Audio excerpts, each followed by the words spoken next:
ایک گاؤں میں ایک دائی رہتی تھی جس کا نام تھا عائشہ دائی۔ عائشہ دائی بہت رحم دل عورت تھی۔ عائشہ دائی کے موبائل پہ صبح فجر کے وقت کال آتی ہے، اور کال کرنے والی عورت رابعہ ہے۔ رابعہ ایک بیوہ عورت ہے۔ وہ کہتی ہے عائشہ بہن میرے گھر جلدی آ جا، ایمرجنسی ہو گئی ہے۔ عائشہ کہتی ہے بہن مجھ کو فجر کی نماز پڑھنے دے، پھر میں تیرے گھر آتی ہوں۔ رابعہ کہتی ہے تجھے اس رب کا واسطہ ہے جس کے آگے تُونے سجدہ کرنا ہے، پہلے میرے گھر آ جا۔ پیچھے فون پہ نا کسی کے رونے کی آواز بھی آ رہی ہے۔ عائشہ بڑی پریشان ہوتی ہے۔ وہ سوچتی ہے کہ رابعہ تو بیوہ ہے، رابعہ کی ماں بھی بیوہ ہے، اس کی ایک بیٹی ہے جو مشکل سے 15 سال کی ہوگی۔ کہیں رابعہ کو کوئی چکر تو نہیں چل گیا؟ رابعہ امید سے تو نہیں ہے؟ وہ دائی تھی، اس کے ذہن میں الٹے الٹے خیال آتے ہیں۔ وہ سوچتی ہے میں نماز بعد میں پڑھ لوں گی، پہلے میں رابعہ کی بات سناؤں۔ وہ اپنا بیگ لیتی ہے اور نہ اپنا منہ چہرہ چادر سے لپیٹ لیتی ہے۔ چہرہ اس لیے لپیٹتی ہے کہ وہ جا رہی ہے جس گھر میں، اس گھر میں 2 بیوہ عورتیں رہتی ہیں اور ایک بچی رہتی ہے۔ آخر دائی صبح صبح کسی گھر جائے گی، اس گھر میں جس گھر میں بیوہ عورتیں ہیں تو لوگ شک کریں گے۔ جب دروازے کے پاس پہنچتی ہے، وہاں رابعہ پہلے ہی کھڑی ہے دروازے کے پاس۔ دروازہ فوراً کھل جاتا ہے۔ رابعہ عائشہ گلے لگتی ہے اور روتی ہے۔ عائشہ کہتی ہے بہن کیا ہو گیا، کیوں رو رہی ہو؟ وہ کہتی ہے بہن جلدی اندر آؤ۔ اندر لے کے آتی ہے، آگے رابعہ کی بیٹی بستر پہ لیٹی ہوئی ہے جس کی عمر مشکل سے 15 سال ہے۔ وہ کہتی ہے اس کو چیک کرو، یہ کیا اول فلول بک رہی ہے، یہ کہہ رہی ہے میرے پیٹ میں میرا بچہ پل رہا ہے۔ وہ کہتی ہے بہن رابعہ یہ تو بچی ہے، تو بچی کی باتیں مان لی ہے، یہ کچھ بھی کہے گی تو مان لے گی۔ وہ کہتی ہے اس لیے تو بلایا میں نے تم کو، چیک کرو اس کو۔ عائشہ نے جناب جو رابعہ کی بیٹی کو چیک کیا ہے تو پریشان ہو گئی، اور پریشانی میں دیکھ رہی ہے رابعہ کو۔ رابعہ بہن تو سچ کہہ رہی ہے، تیری بچی تو پریگننٹ ہے، حاملہ ہے۔ وہ کہتی ہے بہن اس سے پوچھ یہ کہاں منہ کالا کیا ہے۔ عائشہ جو دائی ہے پوچھتی ہے بیٹا بتاؤ تمہارے ساتھ کسی نے زبردستی کی ہے یا کوئی تم سے پیار کرتا ہے، یہ کس نے کیا ہے؟ وہ بچی کہتی ہے میں نے وہی بات جو ماں کو بتائی ہے آپ کو بتاتی ہوں۔ میرے خواب میں ایک بوڑھی اماں آئی تھی، مجھ سے کہہ رہی تھی تمہارے پیٹ میں میرے پوتے کا بچہ پل رہا ہے، اور یہ وہی ہے، مجھے کسی نے چھوا نہیں ہے، کسی نے ہاتھ نہیں لگایا۔ اب عائشہ حیران پھٹی پھٹی آنکھوں سے رابعہ کو دیکھ رہی ہے کہ بچی کیا کہہ رہی ہے، یہ تو فطرت سے ہٹ کے بات کر رہی ہے، ایسا کیسے ہو سکتا ہے؟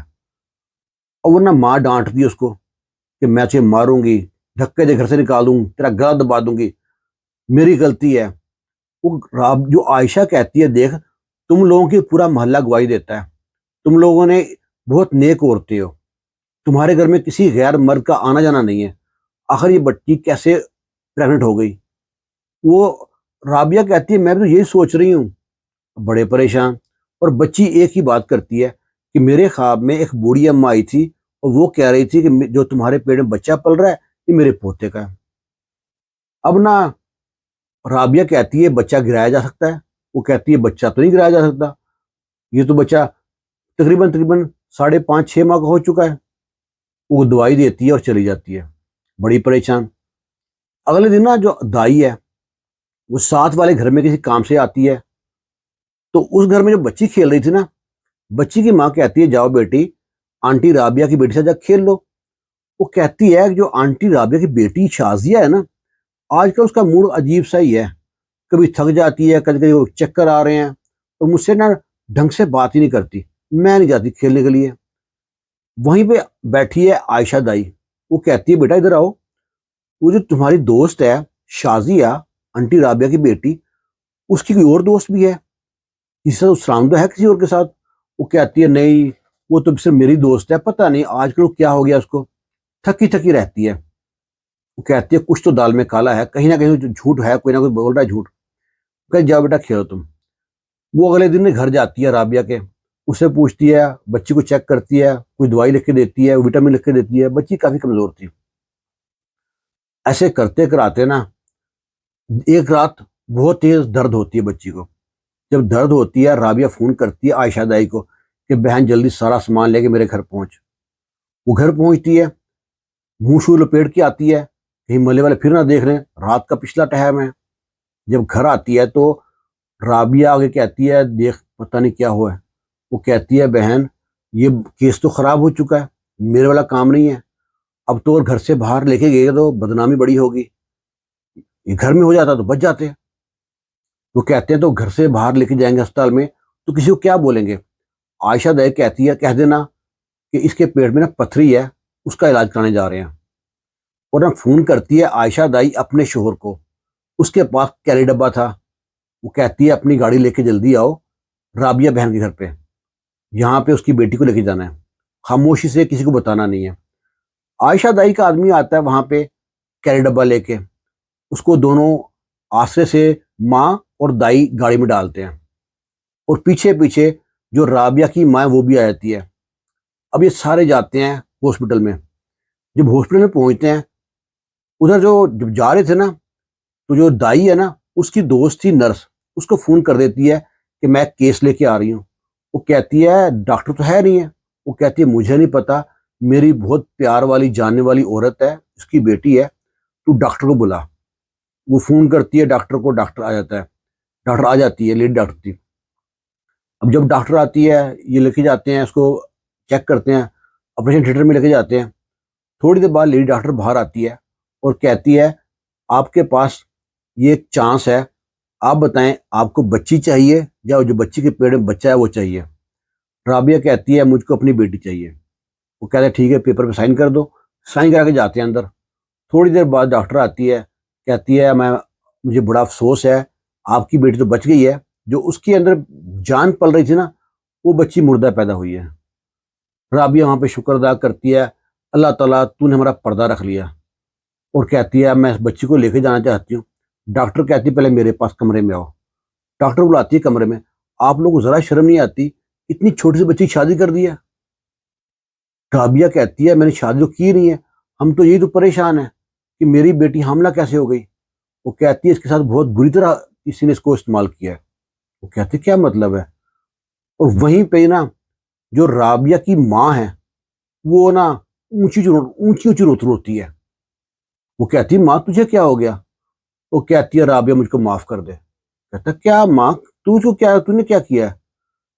کہتا میں تو شادی کے 2 سال بعد بیوہ ہو گئی تھی، تو بھی شادی کے 2 سال بعد بیوہ ہو گئی تھی، اور مجھ کو کسی نے کہا تھا کہ تمہاری یہ بیٹی ہے نا نواسی ہے، اس کی بھی شادی ہوگی تو 2 سال بعد بیوہ ہو جائے گی، تو اس کا ایک ہی حل ہے، اس کی پہلے کہیں شادی کر دو، وہاں سے طلاق ہو جائے گی تو یہ جو ان سے بچی بچ جائے گی۔ تو کہتی ماں پھر تو نے کیا کیا؟ کہتی ہے ایسے ہی ایک عامل کے پاس میں گئی تھی، تو اس سے میں نے جب ذکر کیا، عامل نے مجھ کو یہ حال بتایا تھا، پھر میں نے آ کے اپنی نواسی کو یعنی تمہاری بیٹی شازیہ سے میں نے کہا اپنی ماں سے کچھ نہیں بتانا، میں ایک انکل سے آپ کو شادی کرا رہی ہوں، وہ کبھی کبھی آئیں گے، وہ سارا میں اس کو بتایا سمجھا دیا ایسے ایسے کریں گے آپ کے ساتھ، اور اس کے بعد آپ کو طلاق دے دیں گے، اور یہ بات اپنی ماں کو نہیں بتانا، ایک ہی بات بتانا اپنی ماں کو کہ ایک بڑھیا میرے خواب میں آئی تھی، اس نے مجھے بچہ دیا ہے، اگر بچہ ہوگا تمہارے پیٹ میں تو۔ اب وہاں پہ عائشہ دائی، ڈاکٹر اور رابعہ ہکا بکا اپنا سر پیٹتے ہیں کہ ماں تو نے کیا ظلم کیا، دیکھ تیری جو نواسی ہے اس کی عمر 15 سال ہے۔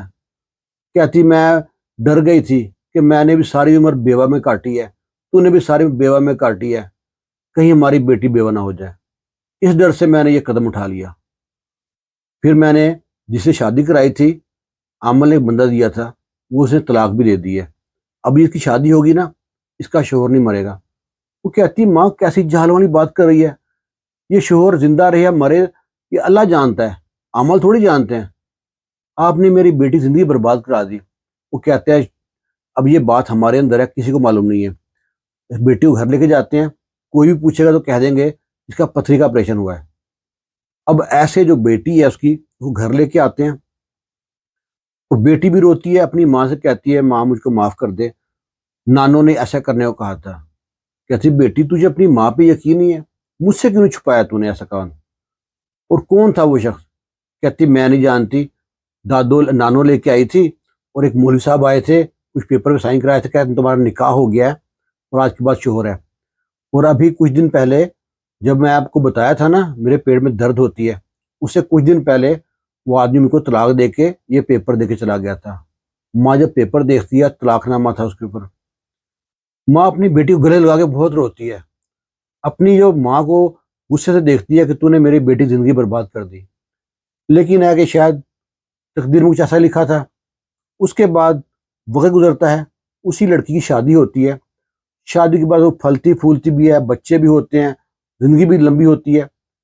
پتہ نہیں ایسا ہوتا ہے یا نہیں ہوتا، لیکن ہے کہ جو کم عقل لوگ ہیں، جو لکیر کے فقیر ہیں، جو پیروں فقیروں کے پاس جاتے ہیں، اپنی زندگی برباد کرتے ہیں اور اپنے بچوں کی بھی زندگی برباد کر دیتے ہیں. معصوم بچی کے ذہن پہ کیا اثر پڑا ہوگا؟ اس کہانی کے بارے میں آپ کی رائے کا انتظار کریں گے. خوش رہیں، شاد رہیں، آباد رہیں. جمعہ مبارک. اللہ حافظ.